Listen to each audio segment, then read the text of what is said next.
Chapter 4. Raskolnikov went straight to the house on the canal bank where Sonya lived. It was an old green house of 3 stories. He found the porter and obtained from him vague directions as to the whereabouts of Kapernaumov, the tailor. Having found in the corner of the courtyard the entrance to the dark and narrow staircase, he mounted to the 2nd floor and came out into a gallery that ran round the whole 2nd story over the yard. While he was wandering in the darkness, uncertain where to turn for Kapernaumov's door, a door opened 3 paces from him. He mechanically took hold of it. "Who is there?" a woman's voice asked uneasily. "It's I." "Come to see you," answered Raskolnikov, and he walked into the tiny entry. On a broken chair stood a candle in a battered copper candlestick. "It's you! Good heavens!" cried Sonya weakly, and she stood rooted to the spot. "Which is your room?" "This way," and Raskolnikov, trying not to look at her, hastened in. A minute later Sonya, too, came in with the candle, set down the candlestick, and completely disconcerted, stood before him inexpressibly agitated and apparently frightened by his unexpected visit. The color rushed suddenly to her pale face and tears came into her eyes. She felt sick and ashamed and happy, too.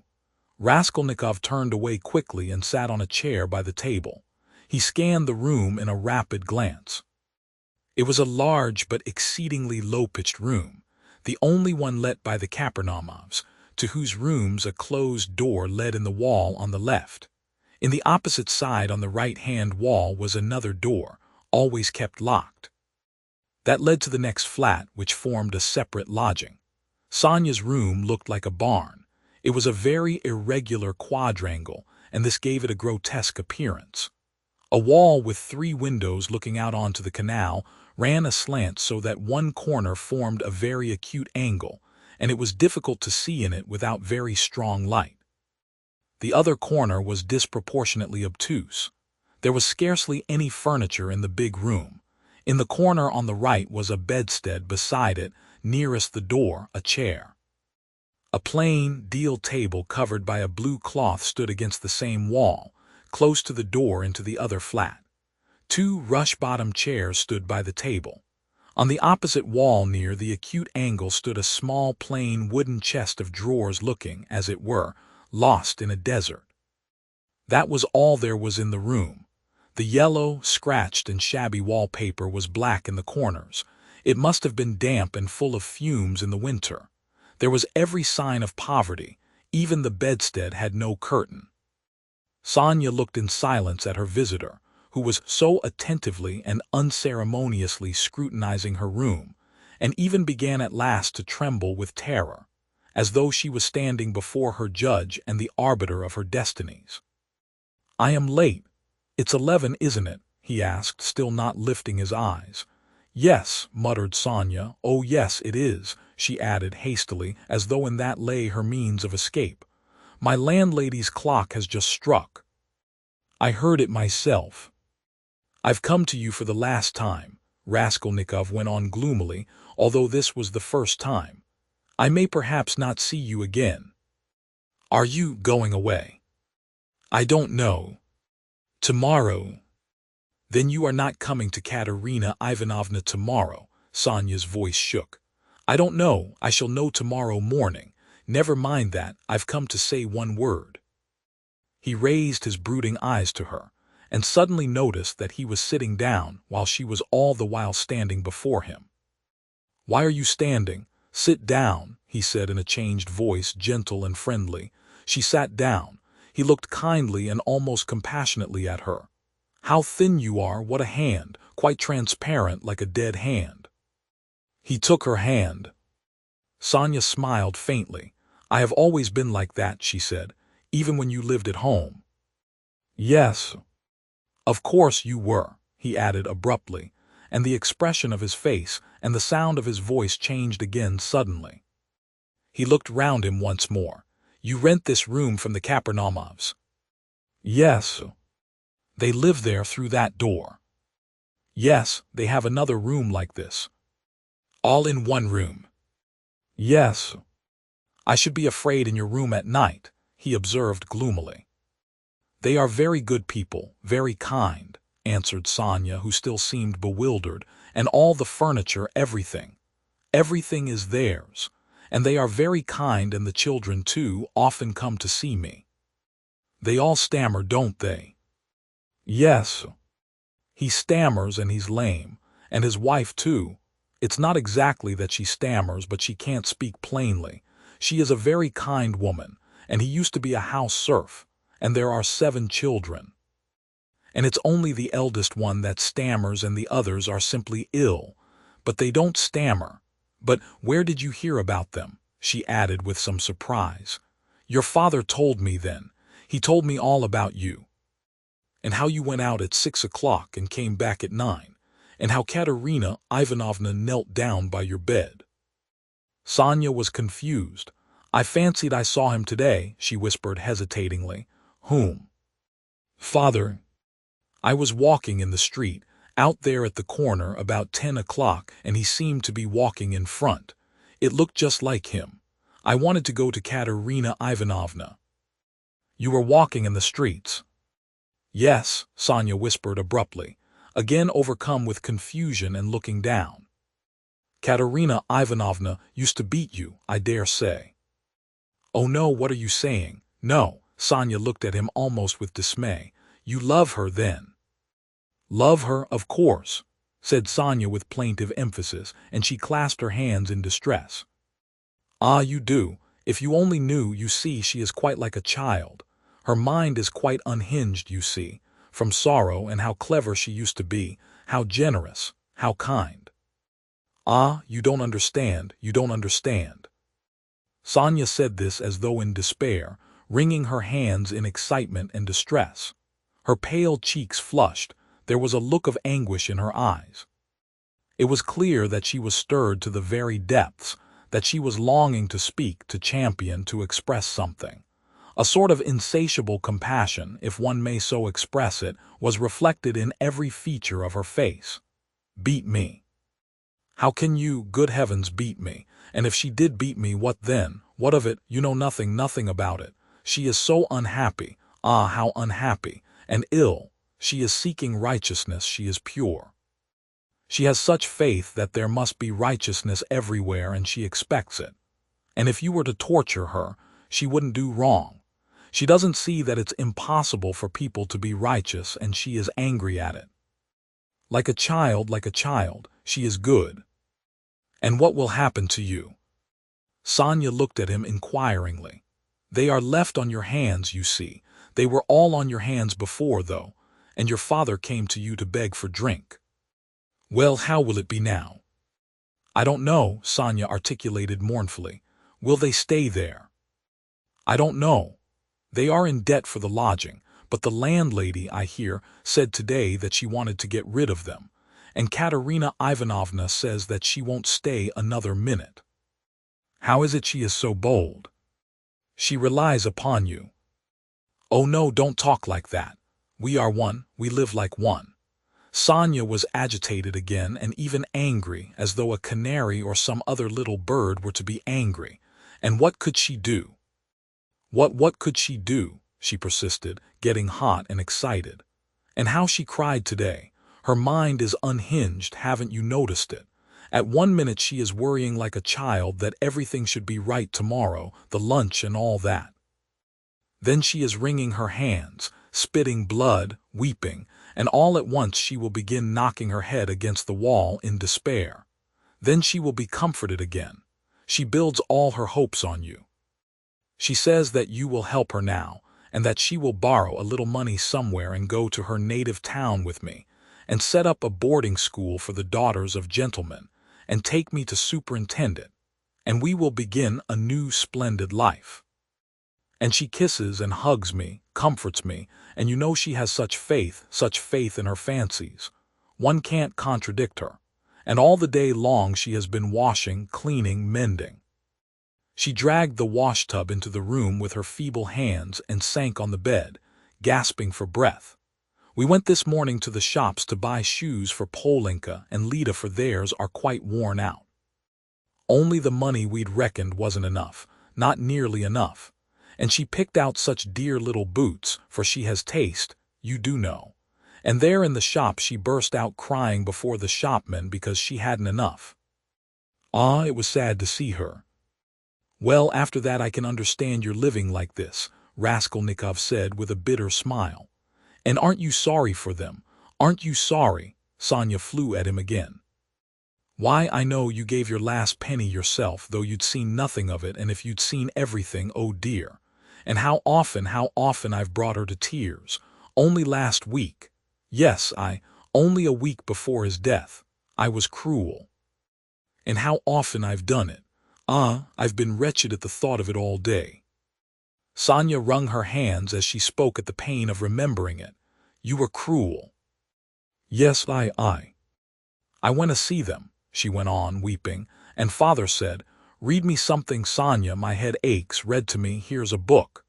He had a book he had got from Andrei Semyonovich Lebeziatnikov. He lives there. He always used to get hold of such funny books. And I said, I can't stay, as I didn't want to read, and I'd gone in chiefly to show Katerina Ivanovna some collars. Lizaveta, the peddler, sold me some collars and cuffs cheap, pretty new, embroidered ones. Katerina Ivanovna liked them very much. She put them on and looked at herself in the glass and was delighted with them. Make me a present of them, Sonya, she said. Please do. Please do, she said. She wanted them so much. And when could she wear them? They just reminded her of her old happy days. She looked at herself in the glass, admired herself, and she has no clothes at all, no things of her own, hasn't had all these years. And she never asks anyone for anything. She is proud, she'd sooner give away everything. And these she asked for, she liked them so much, and I was sorry to give them. What use are they to you, Katerina Ivanovna? I said. I spoke like that to her. I ought not to have said that. She gave me such a look, and she was so grieved at my refusing her, and it was so sad to see. And she was not grieved for the collars, but for my refusing. I saw that. Ah, if only I could bring it all back, change it, take back those words. Ah, if I... But it's nothing to you. Did you know Lizaveta, the peddler? Yes. Did you know her? Sonya asked with some surprise. Katerina Ivanovna is in consumption, rapid consumption. She will soon die, said Raskolnikov after a pause, without answering her question. Oh, no, no, no. And Sonya unconsciously clutched both his hands, as though imploring that she should not. But it will be better if she does die. No, not better, not at all better, Sonya unconsciously repeated in dismay. And the children? What can you do except take them to live with you? Oh, I don't know, cried Sonya, almost in despair, and she put her hands to her head. It was evident that that idea had very often occurred to her before, and he had only roused it again. And what if even now, while Katerina Ivanovna is alive, you get ill and are taken to the hospital? What will happen then? He persisted pitilessly. How can you? That cannot be. And Sonya's face worked with awful terror. Cannot be, Raskolnikov went on with a harsh smile. You are not insured against it, are you? What will happen to them then? They will be in the street, all of them. She will cough and beg and knock her head against some wall, as she did today, and the children will cry. Then she will fall down, be taken to the police station and to the hospital. She will die, and the children. Oh no, God will not let it be, broke at last from Sonya's overburdened bosom. She listened, looking imploringly at him, clasping her hands in dumb entreaty as though it all depended upon him. Raskolnikov got up and began to walk about the room. A minute passed. Sonya was standing with her hands and her head hanging in terrible dejection. And can't you save, put by for a rainy day? He asked, stopping suddenly before her. No, whispered Sonya. Of course not. Have you tried? He added almost ironically. Yes. And it didn't come off. Of course not, no need to ask. And again he paced the room. Another minute passed. You don't get money every day.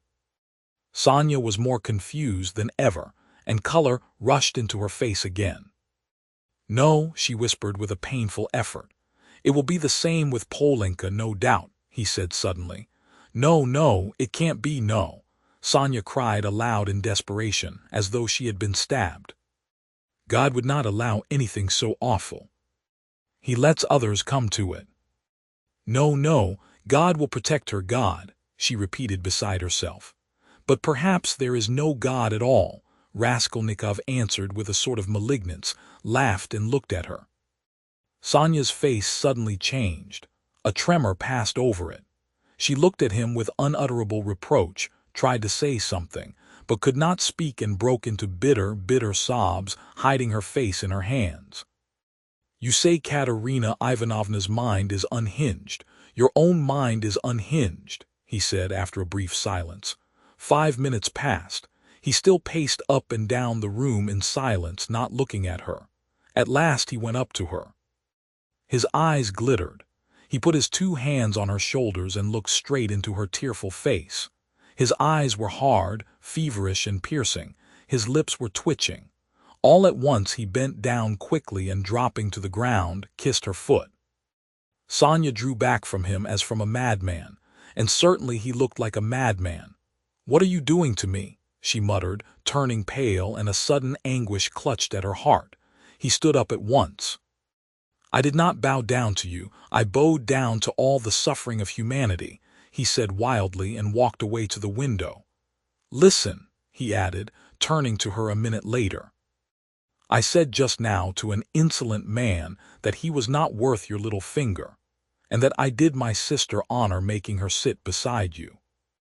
"Ach, you said that to them, and in her presence," cried Sonya, frightened. "Sit down with me." "An honor? Why, I'm dishonorable." "Ah, why did you say that?" "It was not because of your dishonor and your sin I said that of you, but because of your great suffering. But you are a great sinner, that's true," he added almost solemnly, "and your worst sin is that you have destroyed and betrayed yourself for nothing. Isn't that fearful? Isn't it fearful that you are living in this filth which you loathe so, and at the same time you know yourself, you've only to open your eyes, that you are not helping anyone by it, not saving anyone from anything? Tell me," he went on almost in a frenzy, "how this shame and degradation can exist in you side by side with other, opposite, holy feelings. It would be better, 1,000 times better and wiser to leap into the water and end it all." "But what would become of them?" Sonya asked faintly, gazing at him with eyes of anguish, but not seeming surprised at his suggestion. Raskolnikov looked strangely at her.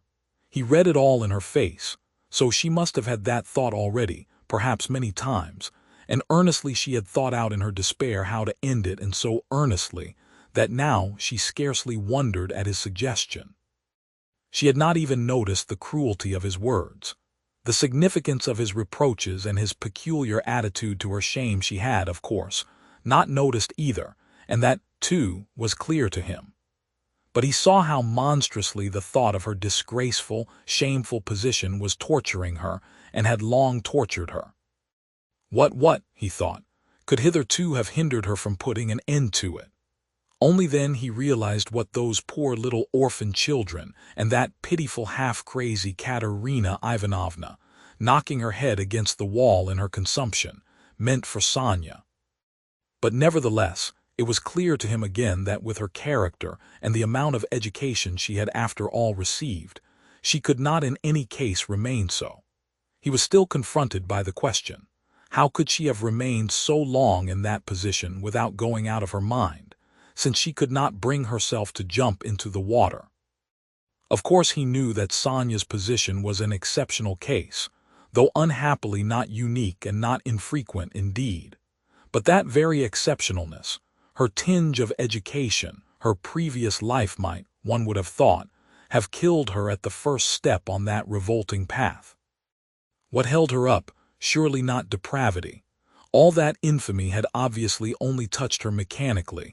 Not one drop of real depravity had penetrated to her heart. He saw that. He saw through her as she stood before him. There are 3 ways before her, he thought: the canal, the madhouse, or... at last to sink into depravity which obscures the mind and turns the heart to stone. The last idea was the most revolting, but he was a skeptic. He was young, abstract, and therefore cruel, and so he could not help believing that the last end was the most likely. But can that be true? He cried to himself. Can that creature who has still preserved the purity of her spirit be consciously drawn at last into that sink of filth and iniquity? Can the process already have begun? Can it be that she has only been able to bear it till now, because vice has begun to be less loathsome to her? No, no, that cannot be, he cried, as Sonia had just before. No, what has kept her from the canal till now is the idea of sin and they, the children, and if she has not gone out of her mind. But who says she has not gone out of her mind? Is she in her senses? Can one talk, can one reason as she does? How can she sit on the edge of the abyss of loathsomeness into which she is slipping and refuse to listen when she is told of danger? Does she expect a miracle? No doubt she does. Doesn't that all mean madness? He stayed obstinately at that thought. He liked that explanation indeed better than any other. He began looking more intently at her. "So you pray to God a great deal, Sonia?" he asked her. Sonia did not speak. He stood beside her waiting for an answer. "What should I be without God?" she whispered rapidly, forcibly, glancing at him with suddenly flashing eyes and squeezing his hand. "Ah, so that is it," he thought. "And what does God do for you?" he asked, probing her further. Sonia was silent a long while as though she could not answer. Her weak chest kept heaving with emotion. "Be silent, don't ask." "You don't deserve," she cried suddenly, looking sternly and wrathfully at him. That's it," he repeated to himself. "He does everything," she whispered quickly, looking down again. "That's the way out." That's the explanation, he decided, scrutinizing her with eager curiosity, with a new, strange, almost morbid feeling. He gazed at that pale, thin, irregular, angular little face, those soft blue eyes, which could flash with such fire, such stern energy, that little body still shaking with indignation and anger. And it all seemed to him more and more strange, almost impossible. "She is a religious maniac," he repeated to himself. There was a book lying on the chest of drawers. He had noticed it every time he paced up and down the room. Now he took it up and looked at it. It was the New Testament in the Russian translation. It was bound in leather, old and worn. "Where did you get that?" he called to her across the room. She was still standing in the same place, 3 steps from the table. "It was brought me," she answered, as it were unwillingly, not looking at him. "Who brought it?" "Lizaveta, I asked her for it." Lizaveta, strange, he thought. Everything about Sonia seemed to him stranger and more wonderful every moment. He carried the book to the candle and began to turn over the pages. "Where is the story of Lazarus?" he asked suddenly. Sonia looked obstinately at the ground and would not answer. She was standing sideways to the table. "Where is the raising of Lazarus? Find it for me, Sonia." She stole a glance at him. "You are not looking in the right place. It's in the 4th Gospel," she whispered sternly without looking at him. "Find it and read it to me," he said. He sat down with his elbow on the table, leaned his head on his hand and looked away sullenly, prepared to listen. "In 3 weeks' time they'll welcome me in the madhouse. I shall be there if I am not in a worse place," he muttered to himself. Sonia heard Raskolnikov's request distrustfully and moved hesitatingly to the table. She took the book, however. "Haven't you read it?" she asked, looking up at him across the table. Her voice became sterner and sterner. "Long ago. When I was at school, read." "And haven't you heard it in church?" "I haven't been. Do you often go?" No," whispered Sonia. Raskolnikov smiled. "I understand. And you won't go to your father's funeral tomorrow?" "Yes, I shall. I was at church last week, too. I had a requiem service." "For whom?" "For Lizaveta. She was killed with an axe." His nerves were more and more strained. His head began to go round. "Were you friends with Lizaveta?" "Yes, she was good. She used to come. Not often, she could. We used to read together and talk. She will see God. The last phrase sounded strange in his ears, and here was something new again. The mysterious meetings with Lizaveta and both of them, religious maniacs. I shall be a religious maniac myself soon. It's infectious. Read, he cried irritably and insistently. Sonya still hesitated. Her heart was throbbing. She hardly dared to read to him. He looked almost with exasperation at the unhappy lunatic. What for, you don't believe? She whispered softly and as it were breathlessly. Read, I want you to, he persisted. You used to read to Lizaveta. Sonya opened the book and found the place. Her hands were shaking, her voice failed her. Twice she tried to begin and could not bring out the first syllable. Now a certain man was sick named Lazarus of Bethany. She forced herself at last to read, but at the third word her voice broke like an overstrained string. There was a catch in her breath. Raskolnikov saw in part why Sonya could not bring herself to read to him, and the more he saw this, the more roughly and irritably he insisted on her doing so. He understood only too well how painful it was for her to betray and unveil all that was her own. He understood that these feelings really were her secret treasure, which she had kept perhaps for years, perhaps from childhood, while she lived with an unhappy father and a distracted stepmother crazed by grief, in the midst of starving children and unseemly abuse and reproaches. But at the same time, he knew now and knew for certain that, although it filled her with dread and suffering, yet she had a tormenting desire to read and to read to him that he might hear it, and to read now whatever might come of it. He read this in her eyes, he could see it in her intense emotion. She mastered herself, controlled the spasm in her throat and went on reading the 11th chapter of St. John. She went on to the 19th verse. And many of the Jews came to Martha and Mary to comfort them concerning their brother. Then Martha, as soon as she heard that Jesus was coming, went and met him, but Mary sat still in the house. Then said Martha unto Jesus, Lord, if thou hadst been here, my brother had not died. But I know that even now whatsoever thou wilt ask of God, God will give it thee. Then she stopped again, with a shamefaced feeling that her voice would quiver and break again. Jesus said unto her, Thy brother shall rise again. Martha saith unto him, I know that he shall rise again in the resurrection at the last day. Jesus said unto her, I am the resurrection and the life. He that believeth in me, though he were dead, yet shall he live. And whosoever liveth and believeth in me shall never die. Believest thou this? She saith unto him. And drawing a painful breath, Sonya read distinctly and forcibly, as though she were making a public confession of faith. Yea, Lord, I believe that thou art the Christ, the Son of God, which should come into the world. She stopped and looked up quickly at him, but controlling herself went on reading. Raskolnikov sat without moving, his elbows on the table and his eyes turned away. She read to the 32nd verse. Then when Mary was come where Jesus was and saw him, she fell down at his feet, saying unto him, Lord, if thou hadst been here, my brother had not died.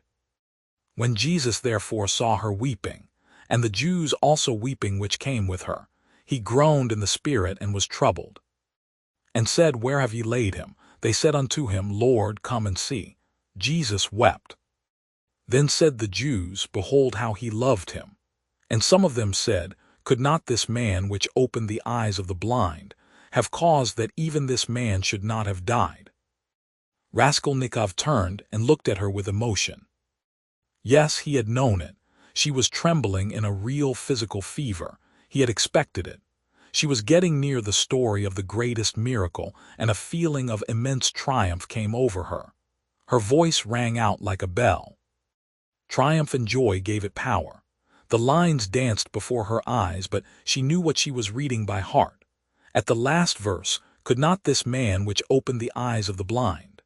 Dropping her voice, she passionately reproduced the doubt, the reproach and censure of the blind, disbelieving Jews, who in another moment would fall at his feet as though struck by thunder, sobbing and believing. And he too, is blinded and unbelieving. He too will hear, he too will believe. Yes, yes. At once now was what she was dreaming, and she was quivering with happy anticipation. Jesus therefore again groaning in himself cometh to the grave. It was a cave, and a stone lay upon it. Jesus said, Take ye away the stone. Martha, the sister of him that was dead, saith unto him, Lord, by this time he stinketh, for he hath been dead 4 days.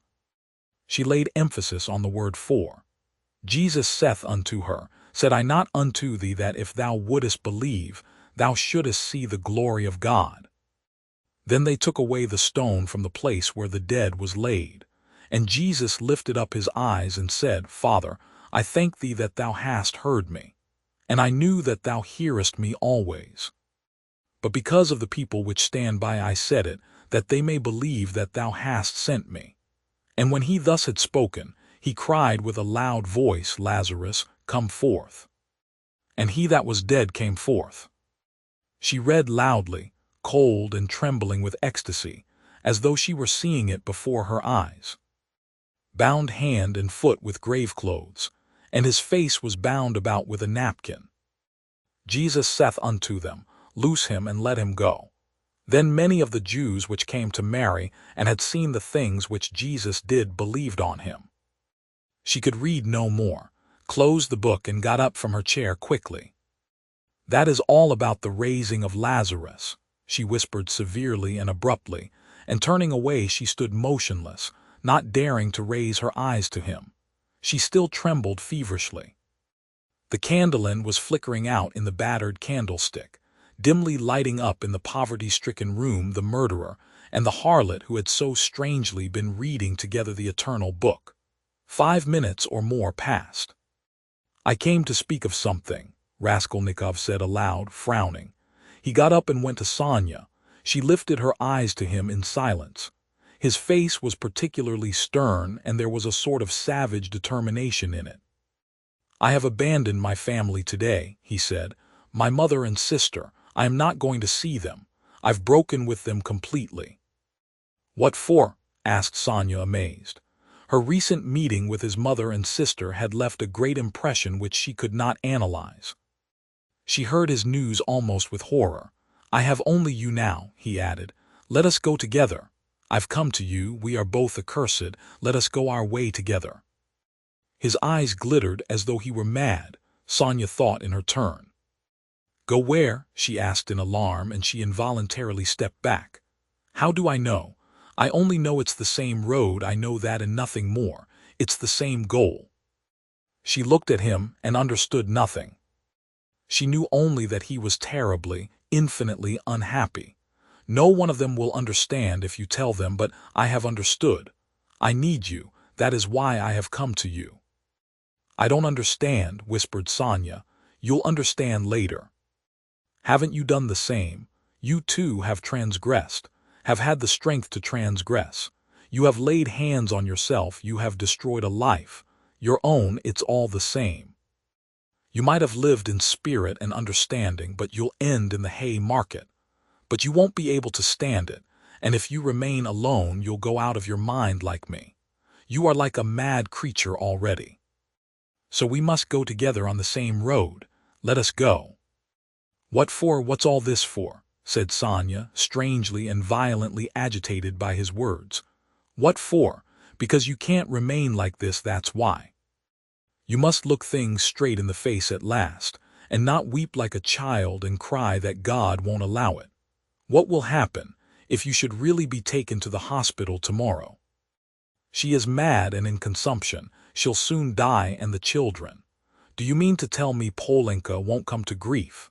Haven't you seen children here at the street corners sent out by their mothers to beg? I've found out where those mothers live and in what surroundings. Children can't remain children there. At 7 the child is vicious and a thief. Yet children, you know, are the image of Christ. Theirs is the kingdom of heaven. He bade us honor and love them. They are the humanity of the future. What's to be done? What's to be done? Repeated Sonya, weeping hysterically and wringing her hands. What's to be done? Break what must be broken once for all, that's all, and take the suffering on oneself. What you don't understand, you'll understand later. Freedom and power, and above all power, over all trembling creation and all the ant heap. That's the goal, remember that. That's my farewell message. Perhaps it's the last time I shall speak to you. If I don't come tomorrow, you'll hear of it all and then remember these words. And someday later on, in years to come, you'll understand perhaps what they meant. If I come tomorrow, I'll tell you who killed Lizaveta. Goodbye. Sonya started with terror. Why do you know who killed her? She asked, chilled with horror, looking wildly at him. I know and will tell. You, only you, I have chosen you out. I'm not coming to you to ask forgiveness, but simply to tell you. I chose you out long ago to hear this, when your father talked of you, and when Lizaveta was alive I thought of it. Goodbye, don't shake hands. Tomorrow. He went out. Sonya gazed at him as at a madman. But she herself was like one insane and felt it. Her head was going round. Good heavens, how does he know who killed Lizaveta? What did those words mean? It's awful. But at the same time the idea did not enter her head, not for a moment. Oh, he must be terribly unhappy. He has abandoned his mother and sister. What for? What has happened? And what had he in his mind? What did he say to her? He had kissed her foot and said yes, he had said it clearly, that he could not live without her. Oh, merciful heavens! Sonya spent the whole night feverish and delirious. She jumped up from time to time, wept and wrung her hands, then sank again into feverish sleep and dreamt of Polenka, Katerina Ivanovna and Lizaveta, of reading the gospel and him with pale face, with burning eyes, kissing her feet, weeping. On the other side of the door on the right, which divided Sonya's room from Madame Reslick's flat, was a room which had long stood empty. A card was fixed on the gate, and a notice stuck in the windows over the canal advertising it to let. Sonya had long been accustomed to the room being uninhabited, but all that time Mr. Svidrigailov had been standing, listening at the door of the empty room. When Raskolnikov went out he stood still, thought a moment, went on tiptoe to his own room which adjoined the empty one, brought a chair and noiselessly carried it to the door that led to Sonya's room. The conversation had struck him as interesting and remarkable, and he had greatly enjoyed it, so much so that he brought a chair that he might not in the future, tomorrow, for instance, have to endure the inconvenience of standing a whole hour, but might listen in comfort.